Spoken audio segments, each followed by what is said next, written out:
अस्सलाम वालेकुम स्टूडेंट। आज का हमारा टॉपिक है के-मैप। के-मैप जो है वो सिंपल एक मेथड है जो बूलियन एक्सप्रेशंस को सिंप्लीफाई करने के लिए यूज़ करते हैं। पिछले लेक्चर्स में हमने देखा है कि बूलियन एक्सप्रेशंस को हम रूल्स के थ्रू सिंप्लीफाई कर सकते हैं, ठीक है। वेरिएबल्स को सिंप्लीफाई कर सकते हैं रूल्स लगाकर भी और दूसरे मेथड से भी, लेकिन ये एक स्पेसिफिक टेक्निक है जिनके ज़रिए से हम रूल्स को मद्देनज़र रखते हुए ट्रूथ टेबल की फॉर्म में ही एक्सप्रेशंस को सिंप्लीफाई करते हैं। इसको के-मैप क्यों कहा जाता है? क्योंकि ये जो है प्रपोज किया था कार्नफ ने, इसी वजह से इसको कार्नफ मैप या विच डायग्राम भी बोलते हैं।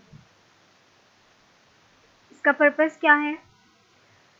As we have simplified Boolean functions using Boolean postulates and theorems और postulates को अप्लाई करके हम जो Boolean functions बनाते हैं, ये टाइम कंज्यूमिंग प्रोसेस होता है और बार बार उनको लिखना जो है स्टेप बाय स्टेप वो भी बहुत टाइम टेकिंग है। इस डिफ़िकल्टी को ओवरकम करने के लिए कार्नफ मैप जो है वो इंट्रोड्यूस करवाया गया है, जो कि बहुत ईजी और सिंपलेस्ट मेथड है। ये सिमिलर होता है ट्रूथ टेबल के, बिकॉज इसमें तमाम पॉसिबल वैल्यूज़ होती हैं इनपुट वेरिएबल्स की और आउटपुट वेरिएबल्स की, वो दी जाती हैं।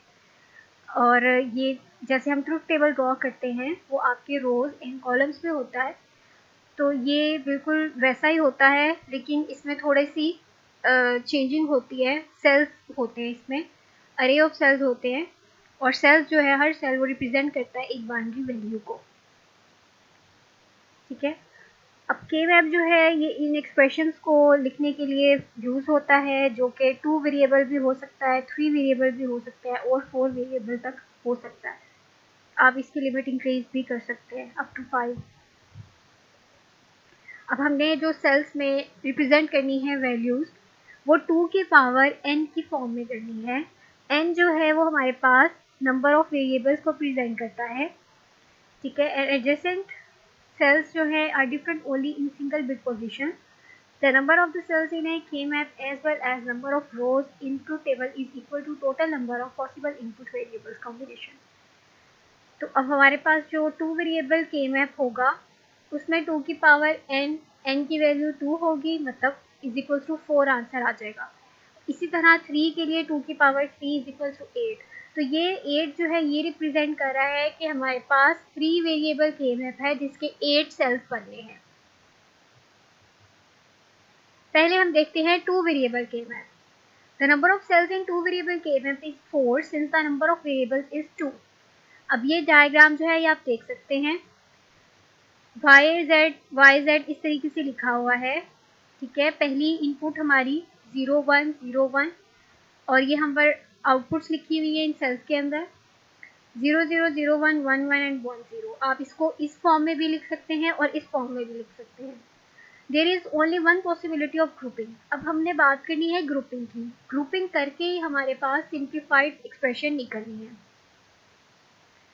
अब पॉसिबल कॉम्बिनेशंस जो हैं, अगर इस फॉर्म में और इस फॉर्म में देखा जाए, m0 m1 m2 m3 m0 m2 m1 और m3 इनके बन सकते हैं, उसके अलावा हम पॉसिबल कॉम्बिनेशन नहीं ले सकते।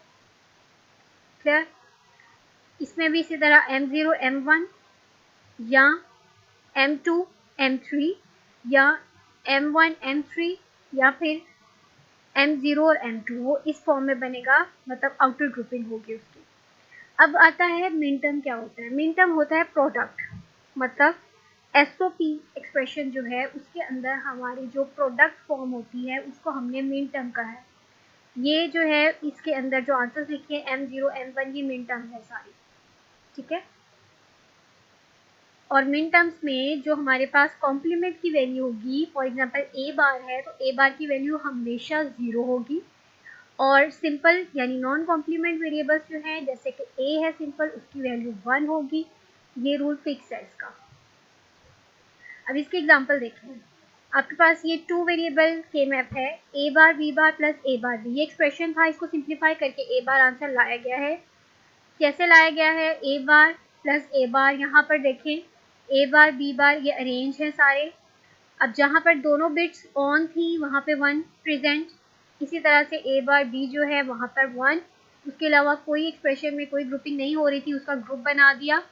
और ग्रुप बनाने के बाद इसमें हमने सबसे मोस्ट कॉमन देखनी है वैल्यू। मोस्ट कॉमन यहाँ पे आपके पास सिर्फ ए बार आ रहा था, क्योंकि यहाँ पे बी बार और बी दोनों डिफरेंट वैल्यूज हैं, ये 0 है ये 1 है, ठीक, जबकि ए बार की वैल्यू कांस्टेंट है दोनों में 1, इस वजह से उस पर ए बार की हमने वैल्यू ली थी। सिंप्लीफाई इस एक्सप्रेशन को भी सिंपल इसी तरीके से किया गया है। मज़ीद सिंप्लीफिकेशन जो है वो नेक्स्ट लेक्चर में, वीडियो लेक्चर में आपको बता दी जाएगी। 3 वेरिएबल केप मैप के लिए आपने 2 की पावर 3 = 8 मिन टर्म्स करनी होती हैं, उसमें 8 स्टेयर्स होते हैं और उसकी जो एक्सप्रेशन है वो कुछ इस तरीके से होती है। ये सारी मिन टर्म्स यूँ 8 कॉलम्स के अंदर अरेंज होती हैं। आप इसको हॉरिजॉन्टली भी बना सकते हैं और वर्टिकली भी ड्रॉ कर सकते हैं, लाइक दिस।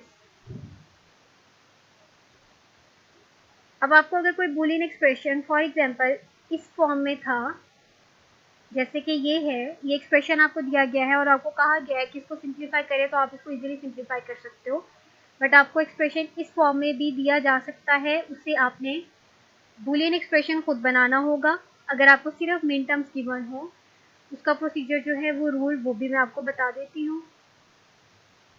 4 वेरिएबल जो है उसकी रिप्रेजेंटेशन ऐसी होती है, उसमें हमारे पास 16 कॉलम्स बनते हैं, 2 की पावर 4 = 16, और उसमें हमारे पास 4 वेरिएबल्स होते हैं, and that's is the representation. इसमें ग्रुपिंग किस तरीके से हो सकती है, ग्रुपिंग जो है हमेशा 2 की पावर 1, 2 की पावर 2, 2 की पावर 3 यानी इवन नंबर्स में होगी, या 2 होगी या 4 या 8 या 16, इसके अलावा जो है वो ग्रुपिंग नहीं हो सकती। अब यहाँ पर ग्रुपिंग देखें, इनकी हो गई जो हमारे पास 1 1 यानी जो ऑन बिट्स थी उनकी ग्रुपिंग में ये हो गया ग्रुप 1, ठीक है, मतलब इनका ये 2 का ग्रुप भी बन सकता है और 4 का भी। 4 का मतलब outer grouping this and this, यहाँ से कंबाइन ये वाला। सिमिलरली ये 2 का ग्रुप ये और ये 2 का ग्रुप ये और ये जो ग्रीन से हाईलाइट है, या ये 8 का ग्रुप, ठीक है, इस तरीके से भी ग्रुपिंग हो सकती है इसकी।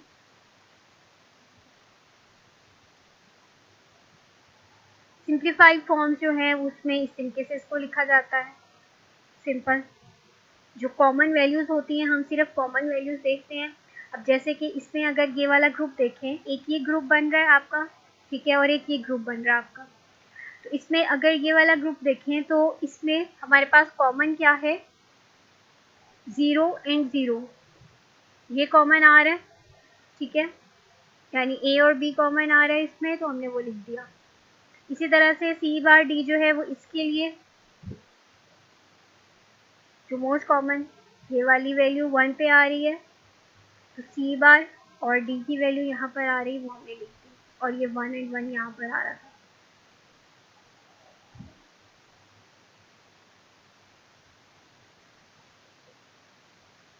अब आपको मज़ीद कुछ प्रैक्टिस क्वेश्चंस दिए जाएंगे, आपने उसकी प्रैक्टिस करनी है। Thank you.